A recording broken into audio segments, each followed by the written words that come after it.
Hi friends, welcome to my channel. మనం ప్రస్తుతం తూర్పుగోదావరి జిల్లా గొల్లల మామిడాడలో ఉన్నాం. ఇక్కడ ఎంతో ప్రతిష్టాత్మకంగా నిర్మించబడిన గుడి సీతారామచంద్రమూర్తుల ఆలయము. ఇక్కడ కోదండ రామచంద్రమూర్తి వారిగా మనకి దర్శనమిస్తారు. ఈ గుడి 1889 సంవత్సరంలో కీర్తిశేషులు ద్వారంపూడి సుబ్బిరెడ్డి గారు, కీర్తిశేషులు ద్వారంపూడి రామిరెడ్డి నిర్మించారు.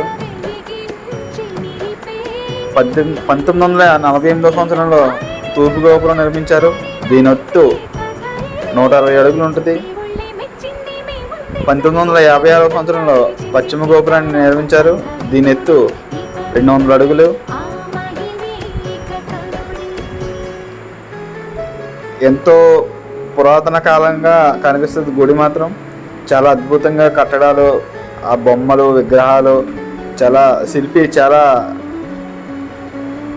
వయ్యారంగా అందంగా చెక్కారు. ఒకసారి మీరు కూడా గుడిని తరించండి, దర్శనం చేసుకోండి ఫ్రెండ్స్.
Shiva